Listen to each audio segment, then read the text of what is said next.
Assalamu alaikum everyone. We continue always with the Middle English period and with the different developments which happened in it concerning literary scene and literary genres at that time.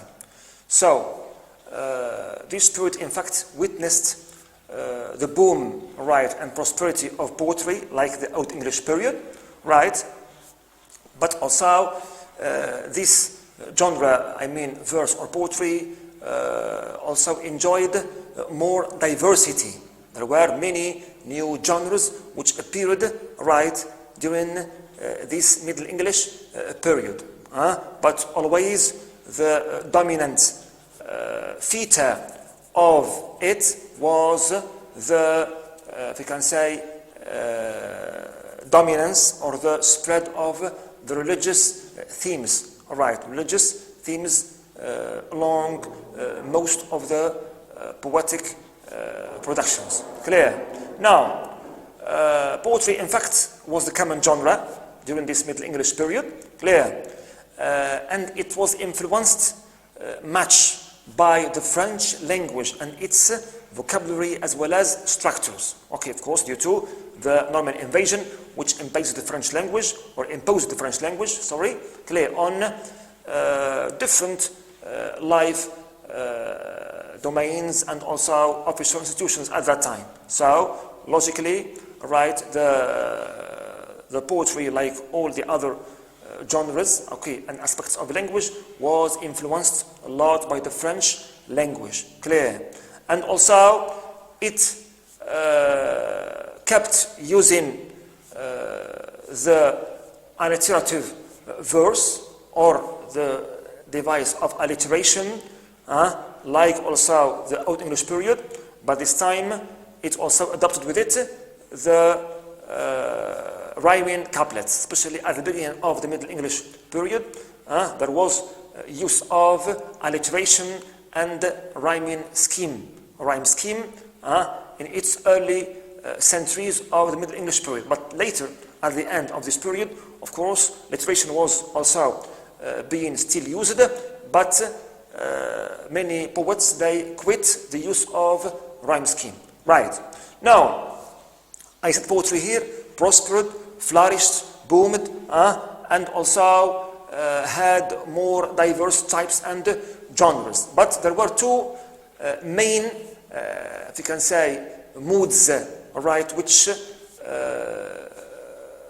haunted, right, or covered the poetry of the Middle English period.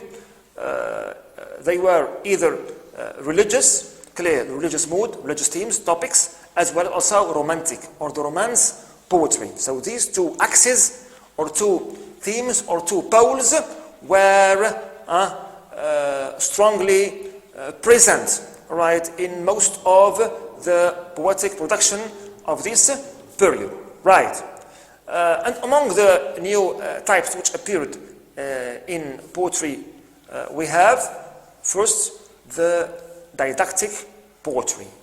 Didactic poetry, when we say didactics, we mean teachability, teaching, instructing. So this is a kind of poetry which was meant to give moral lessons, religious and spiritual instructions and teachings. Of course, always they were stemmed from the themes of the Bible about the Christ, about saints, clear, and so on and so forth. Also another important device which appeared in this period and also prospered and boomed and characterized the age and its poetry was the use of allegory. Allegory is a kind of symbolic representation to convey certain moral messages. In Arabic it's kinaya, clear. So there was also the spread of allegory and what we call the allegorical poetry. Allegorical also poetry, right. Also another genre of verse which appeared was romance poetry. Romance, it was the common genre at the time besides religious poetry. So romance poetry focused mainly on chivalry, courtly love, and also adventures of knights, right. these issues of chivalryness, love, knight, and so on were common among these Middle Ages. Right, on one of the main works which represented Romance poetry was the famous poem of the Owl and the Nightingale. The Owl and the Nightingale. Another also genre which prospered and was prominent at the time was lyric poetry. Lyric poetry, in fact, at the time had two aspects. It had religious aspects, which we can say expressed the sorrow and the grief for the Christ and Mary and crucifixion and so on, right? And also it had secular aspect or side about also again love and springtime, right? Also there was what we call courtly love poetry. Courtly means politely, love poetry which used very high stylized and noble language and vocabulary, and this type flourished mainly among the French nobility, clear, and also it was discussing themes of chivalryness and also romantic love, which dominated the scene during the Middle Ages, I said, with the religious also themes and topics. We can't also forget the ballads, which also were prevalent in that era of Middle Ages. Ballads were poems written to be sung, to be made as songs. They were also popular during these Middle Ages. Now, when it comes to prose writings, we find that there were certain modest prose writings, especially when we know that during the Middle Ages and mainly the first centuries of the Middle Ages, there was only a kind of copying and reusing the same old English prose texts. Clear? It means during the first centuries of the Middle Ages, there was only, if you can say, reuse or copying and showing, if you can say, those prose texts which were written in the Old or Anglo-Saxon period, mainly the translations of King Alfred, who translated many religious books, right, and scripta. Also, we have the use also of the Anglo-Saxon Chronicle and its historical also texts and verses, and texts and also historical accounts, as well as also Alfric's homilies. All these were still being used in the early centuries of this period. But the mood also here, which dominated during the Middle Ages and the Dark Ages. Why they are called Dark Ages? Because they were dominated by the church. Dark, due to the church domination, clear, which monopolized all domains, right, and oriented the interest only towards what is religious, what is moral, what is, didactic, and so on. So, religious texts also were popular at the time, prose writings about religion, about moral allegories. Even in prose there were allegories and allegorical writings. And also chivalric literature also was popular at the time, about knights, clear, and so on. But the major, if you can say, trace, right, in this period about prose was the influence from the Italian writers. The Italian writers influenced many of the English prose writers, like the Italian writer Dante, Boccaccio, and many others. Clear, they influenced many English writers who started writing some narrative texts and stories, and they set through this influence the foundation of the English novel that will come later in the coming centuries. But of course, the seed was planted here, okay, planted here in this Middle Ages, thanks to the influence of Italian writers on the English writers. Clear? Good. One of the main works here we can mention was King Arthur and the Knights of the Round Table. It was a seminal book that characterized writing in that period. Now, coming to the third genre, which here appeared mainly in the second half, starting from the 14th century, 1300, and on, we find also a new genre which started prospering, started appearing and emerging, not prospering yet, but appearing and emerging. It was drama and theater, because Middle Ages, in its second half, witnessed a resurgence or rebirth, or you can say a kind of the seed of awakening of drama in its second half. But the drama at the end or during this second half was still controlled by religious, didactic, and moral themes, which were stemmed and impacted by the Bible, right, and scripture, and different also religious texts. It means the drama at the time was not that literary art, which was independent with its themes, with its, genres and so on. There were, of course, some attempts, but it was still dominated by the religious mood of the age, religious mood of the Middle and the Dark Ages, which is religious mood, moral mood also, and didactic mood. So, here we can mention three types of plays which appeared at that time.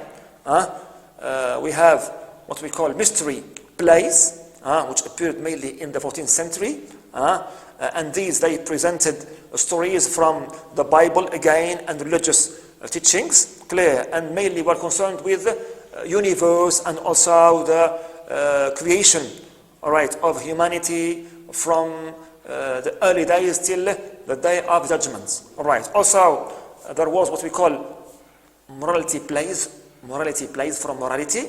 Here, the actors at the time on the stage personified the moral values to convey moral lessons.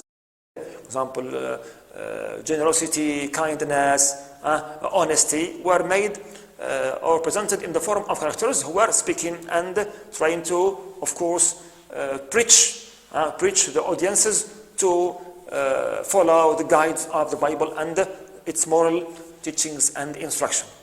Also, there was what we call third type, which was miracle plays. These were plays about the lives of saints also and their miracles. Supernatural, of course, actions. But gradually and over time, by the end of this period, before 1500, there was gradual shift and transition from those religious themes and topics and moral also teachings towards more non-religious themes. So drama at the end of this Middle Ages period started to grow, to evolve, to become more mature, mainly through the type of what we call the interludes. Interludes were non-religious plays produced later and appeared later in this period, and they provided and they presented satirical and humorous themes and topics. And of course, drama will witness its golden age and prosper more and more and gain more diverse also ground with the coming of the Renaissance later after this period, which is Renaissance, and mainly with the Queen Elizabeth I, the Elizabethan age, when we have many genius playwrights like Shakespeare, Ben Jonson, and so on, who would come later, but not in this period. Here we have only, if you can say, the seed or the, if you can say, the precursors of drama, which was mainly religious drama, right? Well, there was also another event which occurred during this period and which also revolutionized both the English language as well as the English literature with all its genres. It was what? The establishment of the first printing press, in 1476 by Caxton. This Caxton established, we can say, the first printing press, it means house of publication. And he could print many books using that Middle English blend and vernacular, right, between Norman and Old English, right? So, thanks to his house publication, right, and to if you can say this gain and this achievement of printing at that time, he could publish a lot of books in English, in the Middle English language, and popularize and standardize, we can say unify, clear, the English language of that era through his printed books, which spread, which also became prevalent, and could standardize the English spelling, the English vocabulary, and the English language, right? And it's also literature. They became the norm at that time, thanks to his printed books written in that English of that period, right? That period. During this Middle English period also, there were many historical events which shaped and characterized the Dark Ages. And of course, those events, they influenced both the English language and the English literature with its different genres. So, the first one is that the English Parliament was established for the first time in 1295. Also, there was what we call the Crusades, those religious wars between the English, right, and the Muslims, and they lasted for many centuries, of course. Also, in 1362, English was declared to be the language of law and courts, and the official language in England, especially during the age of Chaucer, who helped popularize and also standardize that English language with its two varieties, vernacular English and also the Norman components within it, right? Also, the Norman feudal system witnessed its collapse, and especially after the Black Death. That was what we call Black Death, a very severe epidemic which swept across Europe and killed millions of people, right? And thanks to this Black Death, of course, the system of feudalism fell down after this tragedy. Also, John Wycliffe started his formation of the English Church, and also don't forget the invention or the establishment of the first printing press by William Caxton in 1476. Of course, at the end of these Middle and Dark Ages, there were a lot of events which paved also to the golden age that would come later with the Renaissance. Especially after the Crusades, when many Christian scholars, European thinkers, escaped from different countries who were in harsh conditions, in European countries, and they headed towards England, of course, which became the minaret or the torch, of science, of development of also civilization, especially after the Renaissance and the coming of Queen Elizabeth I. And this will be, of course, the topic of our next lecture, which is the Renaissance and all its characteristics and major evolutions at the level of the different literary genres. And also we'll learn about different literary figures who excelled at that time in all genres, in drama, in poetry, right, and also in the other diverse types of literary production. Now, in this period also among the major figures which were prominent, we have John Wycliffe, who is called, right at that time, or was called at the time, the father of English prose. And he translated, of course, the Bible from Latin into English. Besides, we have John Gower, who wrote Confessio Amantis. And we don't forget here the hallmark, or the most prominent poet and writer at that time, Geoffrey Chaucer, whose works helped the English language to reach its considerable rank, clear, and to be popular again, and to be dominant again, right, and used widely among all the English writers, mainly his famous work, the Canterbury Tales. Also we have William Lagland, another also famous poet, clear, who wrote Piers Plowman, and also Sir Thomas Malory, who wrote Le Morte d'Arthur, which is considered the first romance in prose. So this is generally all the accounts of literary, historical, and also artistic evolution which occurred during this period, and it was a very interesting period which acted as a transition from the old period towards the Renaissance, from the old primitive, we can say, period to the age of prosperity, golden age of evolution, of discoveries, of